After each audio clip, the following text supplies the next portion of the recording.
కృష్ణా జిల్లా గన్నవరం నియోజకవర్గంలో వైసీపీ అభ్యర్థి వల్లభనేని వంశీ తహసీల్దార్ కార్యాలయంలో నామినేషన్ దాఖలు చేశారు. అనంతరం జగన్మోహన్ రెడ్డి ఆశీస్సులు, దొట్టా రామచంద్రరావు జిల్లా రాష్ట్ర నాయకులు సహకారంతో నామినేషన్ వేయటం జరిగిందని వెల్లడించారు. కోట్ల కుటుంబాల్లో వెలుగులను నింపిన జగన్మోహన్ రెడ్డిని మరోసారి సీఎంగా గెలిపించాలని ఆయన కోరారు. గన్నవరం ప్రజలకు, పాత్రికేయ మిత్రులకు అందరికీ కూడా నమస్కారం. ఈరోజు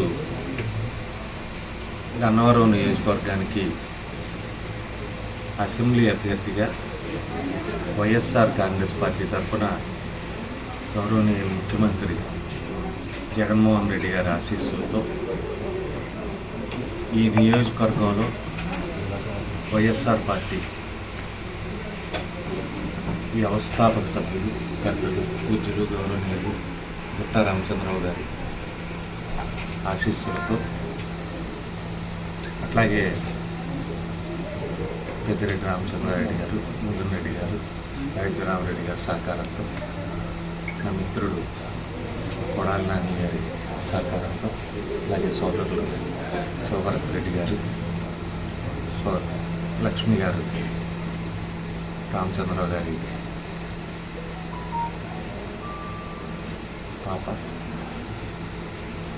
వీరందరి సహకారంతో కూడా ఈరోజు నేను గన్నవరం అసెంబ్లీ నియోజకవర్గానికి వైఎస్ఆర్ కాంగ్రెస్ పార్టీ అభ్యర్థిగా ఫ్యాన్ గుర్తు మీద పోటీ చేయడం జరుగుతుంది. ఎన్నికల్లో నిలబడటం, 20 సంవత్సరాల నుంచి రాజకీయాల్లో ఉన్న నేను గత 3 సార్లు కూడా తెలుగుదేశం పార్టీ బీఫారం మీద పోటీ చేయటం, ఒకసారి విజయవాడ పార్లమెంటు పోటీ చేసి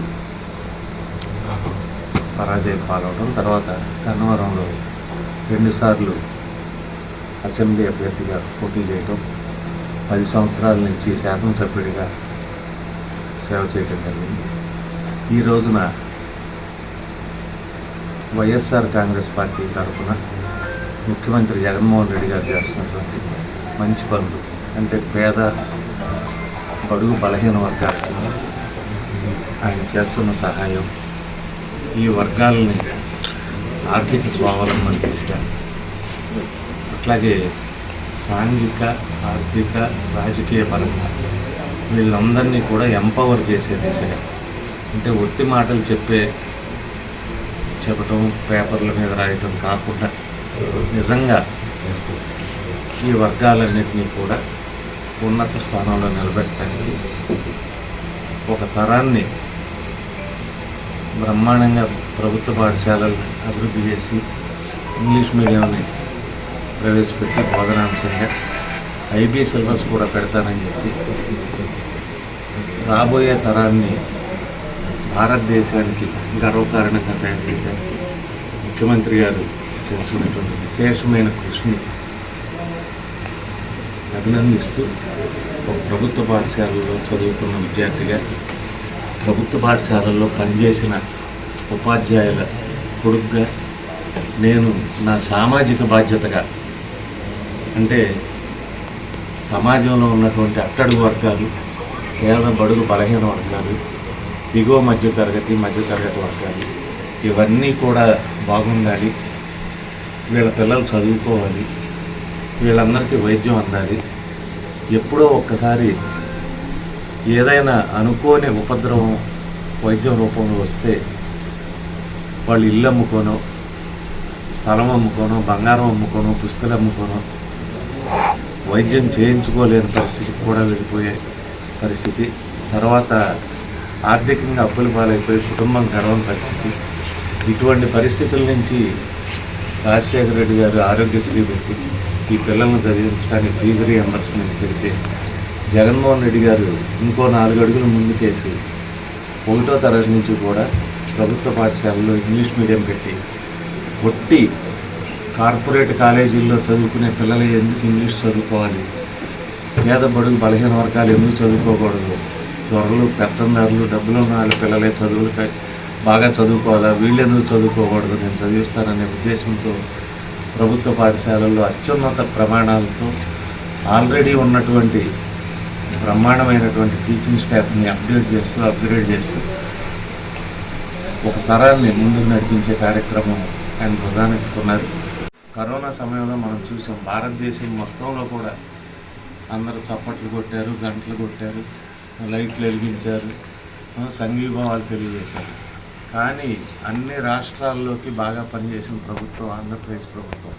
కరోనా కాలంలో, కష్టకాలంలో కూడా కరోనా ఉందని చెప్పకుండా ముఖ్యమంత్రి గారు పేదలు 3 పూటల ఇంట్లో భోజనం చేసేట్టు వాళ్ళకి ఏదో రకమైన సహాయం ఏదో రూపంలో చేసి చన్నీళ్ళకి వేడి నీళ్ళలాగానో, వేడి నీళ్ళకి చన్నీళ్ళలాగానో వాళ్ళ జీవితాలు నిలబడేట్టు చేయగలిగారు.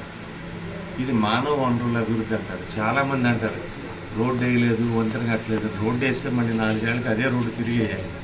వంతెన కడితే మళ్ళీ పూజ చేసి 10 ఏళ్ళకు 20 ఏళ్ళకు మళ్ళీ ఇంకో వంతెన కట్టాలి.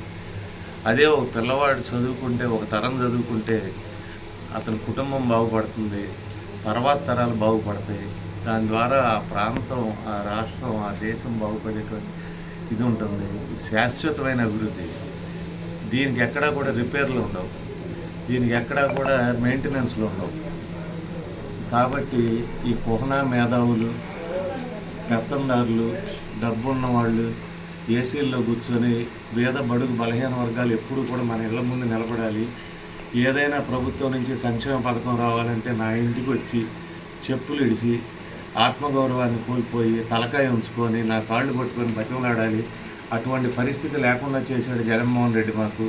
మా ఇంటి దగ్గరికి ఎవడో రావట్లేదు, పింఛన్ ఇమ్మని ఎవడో మా దగ్గరికి వచ్చి బతిమలాడట్లేదు, రేషన్ కార్డు ఇమ్మని ఎవడో కూడా మా దగ్గరికి వచ్చి చెప్పులు ఇడిచి బతిమలాడట్లేదు, లేకపోతే ప్రభుత్వం నుంచి వచ్చే ఏ సహాయ పథకం కానీ ఇళ్ల స్థలం కానీ ఇవ్వమని వాళ్ళు వచ్చి పొంగుజాచి మమ్మల్ని అడగట్లేదు. మా విలువ పోయింది, మా పెత్తందారులు బతకలేకపోతున్నాం, మా పరుగు పోయింది.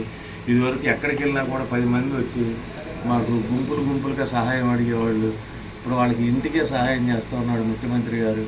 లబ్ధిదారులు, జెన్యున్ లబ్ధిదారులు, కుల మతాలకు అతీతంగా, రాజకీయ పార్టీలకు అతీతంగా, వాళ్ళు ఏ పార్టీకి వేసినా, ఏ కులం వాళ్ళైనా, అగ్రకులాల వాళ్ళైనా కూడా, పేదవాళ్ళు అయితే వాళ్ళందరినీ కూడా సపోర్ట్ చేస్తారు ముఖ్యమంత్రి గారు. వాళ్ళందరినీ ఏ రకంగా చూసుకోవాలి అనేది ప్రతి కుటుంబానికి ఒక పెద్ద కొడుకులాగా, ఒక అన్నలాగా, తమ్ముళ్ళలాగా, ఒక మనవళ్ళలాగా, ఒక మిత్రుడిలాగా, స్నేహితుడిలాగా ఆ కుటుంబాలని, కొన్ని లక్షల కుటుంబాలని ఈ ముఖ్యమంత్రి గారు ఆదుకుంటూ ఉన్నది. నేను గతంలో తెలుగుదేశం పార్టీలో 20 సంవత్సరాలు పనిచేశాను సుమారుగా. అంటే పోటీ చేసిన కాలం కానీ, అంతకుముందు యాక్టివ్గా ఉన్న కాలం కానీ ఎప్పుడూ కూడా కనీ విని ఎరుగనటువంటి కార్యక్రమాలు ఇవి. మేము ఎప్పుడు కల్లో కూడా అనుకోలే ఒక రాష్ట్ర ప్రభుత్వం ప్రజలకు ఇంత మంచి చేయగలదు, ఇంత మంచి చేయగలదా అని. నేను నవరత్నాలు మేనిఫెస్టో చూసినప్పుడు కూడా పోయినసారి ఎన్నికలకు ముందు మేధావులను అడిగితే దేవుడు దిగి వచ్చిన చేయలేడు వంశీ ఇవన్నీ అని అడిగారు, చెప్పారు నాకు. నిజంగా దేవుడు దిగి వచ్చినట్టే జగన్మోహన్ రెడ్డి గారు అవన్నీ 5 సంవత్సరాలుగా చేసి చూపెట్టారు. మొదటి సంవత్సరం ఏమన్నారంటే 6 నెలలు ఇస్తారు, తర్వాత ఏ కుటుంబానికి సహాయం చేస్తాడు, ఏముండదు అన్నారు. తర్వాత 1 సంవత్సరం ఇస్తాడన్నారు. ఇంతలో కరోనా వచ్చింది, అయిపోయింది రాష్ట్రం అన్నారు. తర్వాత 3వ సంవత్సరంలో రాష్ట్రం శ్రీలంక అయిపోయింది అని అల్లరం మొదలుపెట్టారు. అప్పుల పాలైపోయింది, మనందరం నెత్తి మీద ఉంటుంది, ఎవడో వచ్చి మన అప్పులు కట్టమంటాడు అని వీళ్ళందరూ గతంలో అప్పులు కట్టినట్టు బాగా అనుభవం ఉన్న వాళ్ళలాగే మేధావులంతా చెప్పారు. 4వ సంవత్సరం వచ్చేపాటికి ఏం చెప్పాలో తెలియక మేము ఎక్కువ ఇస్తాం, ఆయన ఇచ్చిన దానికన్నా 2 రెట్లు ఇస్తాం, 3 రెట్లు ఇస్తాం, 4 రెట్లు ఇస్తామని భాగ్యలక్ష్మి బంపర్ లాటరీకి చూస్తారు కదా. రూపాయి టికెట్ కొనండి 1 లక్ష ఇస్తాం, ₹10 టికెట్ కొనండి 50,000 ఇస్తాం. అట్లా చంద్రబాబు నాయుడు గారు ఇప్పుడు ఏం చెబుతున్నారంటే, మీరు ఇంట్లో 4 ఉంటే అమ్మఒడి, 5 ఉంటే అమ్మఒడి, 6 ఉంటే అమ్మఒడి. ఇప్పుడు ఆయన కోసం గబగబా 5-6 కానీ వీళ్ళు పాఠశాలలకు వచ్చి వాళ్ళు వచ్చేదాకా ఈ చంద్రబాబు నాయుడు గారు కాటికి వెళ్లకుండా ఉండి ఇదంతా జరిగే పని.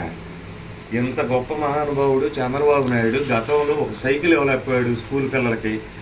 సైకిల్ ఖరీదు ఒక 5-6 వేల రూపాయలు, 5 సంవత్సరాలు పనిచేస్తుంది. అంటే సంవత్సరానికి 1000 రూపాయలు ఒక విద్యార్థి మీద ఖర్చు పెట్టలేని నీచ నిపుణుల దరిద్ర రాజకీయవేత్తలందరూ వాళ్ళు చేరి సంవత్సరానికి 15,000 ఇస్తాం, 30,000 ఇస్తాం, 40,000 ఇస్తాం, 60,000 ఇస్తాం, 1,00,000 ఇస్తాం, కరెంట్ అంటారు. వీళ్ళు చెబితే కనేస్తారు, వీళ్ళు చెబితే జనం వచ్చేస్తారు.